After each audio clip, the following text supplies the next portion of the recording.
আমি 14 ইঙ্গে BSS complete করার পরে আমার 2টা বেবি হয়ে যায়। বেবি হওয়ার পর আমার বর খুবই অসুস্থ হয়। যে সময়টা খুব নিড ছিল আমার একটা চাকরির, অথবা ওই সময় সরকারি চাকরির পিছনে কি ছুটবো, মনে হয়েছে যে একটা চাকরি আমার দরকার, নিড ওই সময়। পরে আমি ব্রাকে দেই, দেওয়ার পর আমার হচ্ছে দিনাজপুর বিএলসি থেকে ডাক আসে। পরে আমি ওখানে পরীক্ষা দেই। আমার বর ওই সময় যথেষ্ট অসুস্থ, চাকরি ডিজাইন দিয়ে এসে বাসায় ছিল। আর পুরা ফ্যামিলি তখন বেকার, আমিও বেকার, আমার বড় বেকার, 2টা বাচ্চার, আমার খাবার এটা সেটা অনেক কিছুই লাগতেছিল। দেখা যায় যে ওই জন্য পরবর্তীতে আমি এনজিও লেভেলগুলো খোঁজা শুরু করি। আর আমার কেন জানি তখন থেকে ইচ্ছা হয় কি যে আমি ব্রাকেই জয়েন, যদি ব্রাকে চাকরিটা হতো।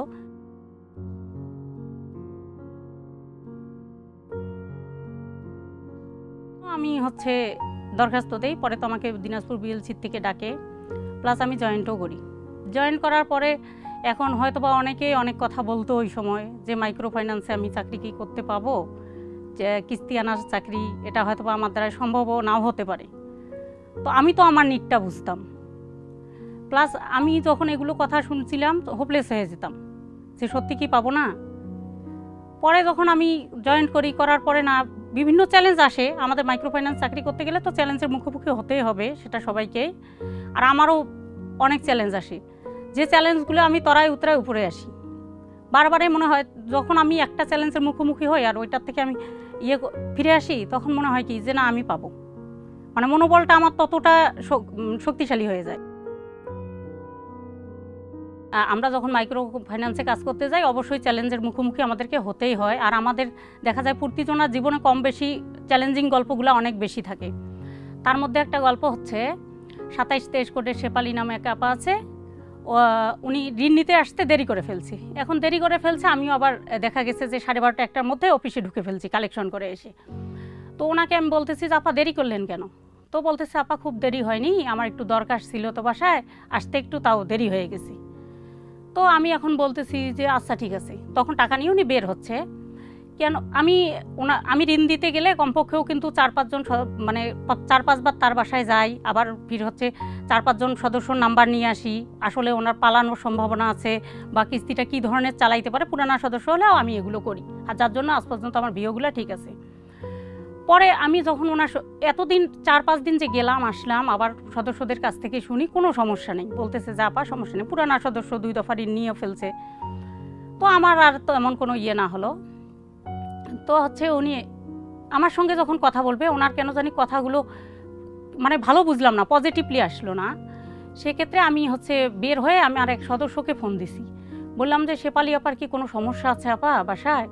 তো বলতেছে যে না আপা। কয় কেন? তো বললাম যে ও ঋণ নিতে আসছে, কেন জানি কথা বললাম, ভালো মুভমেন্ট বুঝলাম না। তো বললো যে কি জানি না, ওই ধরনের কোনো সমস্যা নেই। পরে বলি তো উনি চলে গেছে। আমিও তো সেই দিনটা ছিল বৃহস্পতিবার, আমি অফিস শেষ করে, বৃহস্পতিবার আমাদের মিটিং হতো, মিটিং শেষ করে আমি বাসায় যাচ্ছি। তো বাসায় যাওয়ার পথে দেখতেছি কি বারবার আমার ফোনে মিস কল আসতেছে। কমপক্ষে 5-6টা আসার পরে আমার সেদিন টাকা ছিল না, ব্যালেন্স ছিল না। পরে ব্যালেন্স লোড দিয়ে ফোন দিলাম, দিয়ে বলতেছি যে ফোন দিয়ে দেখি এক আপা ওখানকার ওই স্পটেরই, যে আপাকে বলছিলাম আমি, ওই আপা এখন আমাকে বলতেছে যে আপার শেফালি কি ঋণ পাইছে? পরে বললাম যে জি পাইছে। তো বলতেছে কি ও তো ঢাকায় চলে গেল। কি বলতেছেন আপনি? ঢাকায় যায় মানে?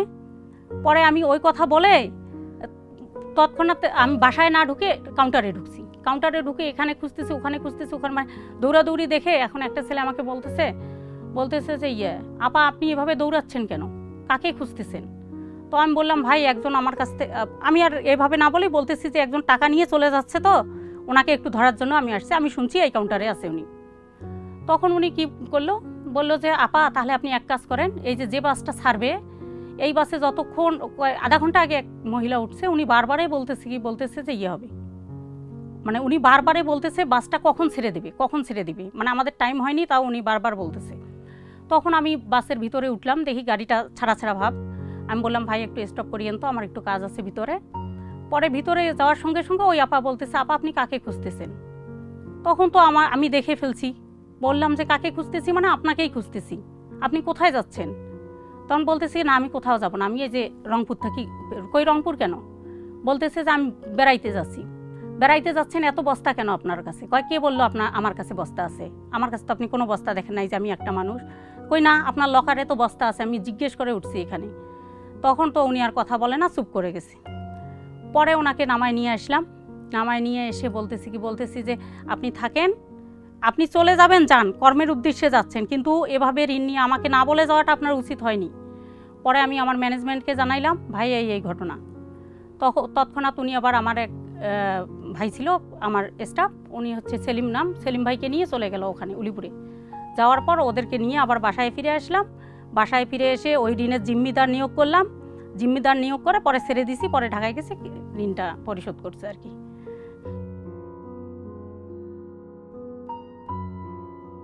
এটা তো একবারে বড় অ্যাওয়ার্ড না পায়, এটা একবারে দুর্দান্ত। মানে আমি কখনো আশাই করিনি এত কম বয়সে চাকরির আমি এত বড় একটা অ্যাওয়ার্ড পাবো, আর ব্র্যাক আমাকে এত বড় একটা সম্মাননা দেবে।